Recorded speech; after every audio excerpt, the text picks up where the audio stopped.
what is your songwriting dynamic? Do you, Patrick, usually come in with lyrics already set up? Yeah, I do. I mean, the way that I write songs has changed a lot since I got together with these guys. I mean, I still write the basic songs, and I take ideas in with these guys to practice, and I'll give them a basic idea of like what it is I'm doing and what kind of mindset I'm in. And for the most part, we don't spend a whole lot of time talking about it at first. We just kind of play it, and I think that we're comfortable enough with each other at this point where we know pretty quickly whether something's going to work or it isn't. There's a certain effortlessness, a certain, the song's not going to be, what it needs to be right away, but I think we all really tap into it if it's something positive and if it's going to work. And the way that I used to write songs is, I used to really press myself to come up with complete ideas, like fully realized and for all intents and purposes finished. When I used to kind of play music by myself or with other bands.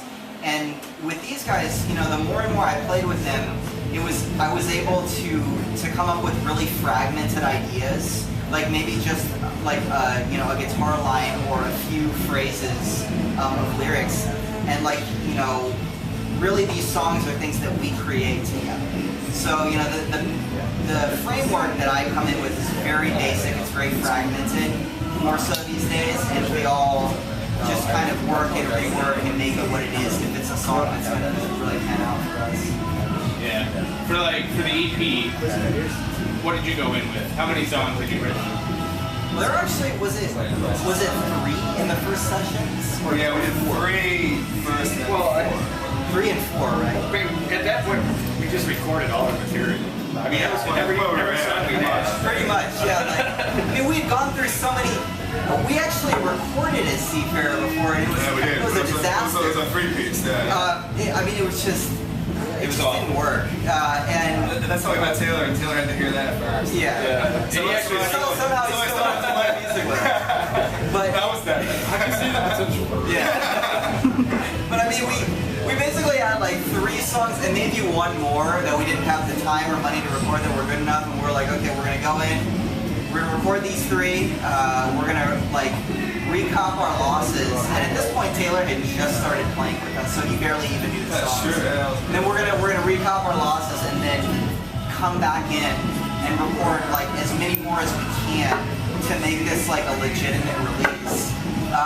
And so, I'm glad that for the most part it seems like critically no one has noticed, but there is very much a divide in the record where it was like, whoa, back then we were all over the place, and now we were much more fully realized in the later sessions. But so yeah, it was like record until we're broke, and then take a few months break, and then record until we're broke again, and then master and press the record basically. Until we're broke. Pretty much. Yeah, and here we are again, broke. Okay, so that's Hiding Places, which was re-released in January. Right. The single's out now. Cave and Vagabond. What do you guys have coming up for the summer? Well, Cave and Vagabond, our plan is to press it as a vinyl 7-inch. Right now it's just a digital only release. Right.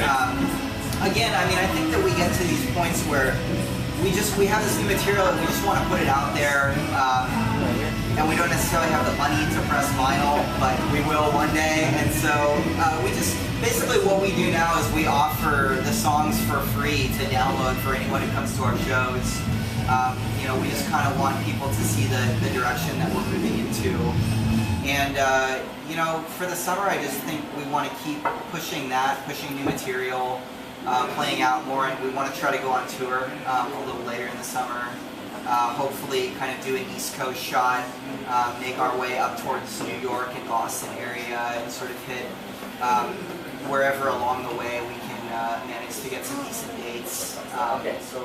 Greenlight Go's really been a godsend for us. They've really helped raise awareness about the band, and they definitely can provide a whole lot for us trying to book our first tour. So That's the basic plan. Absolutely.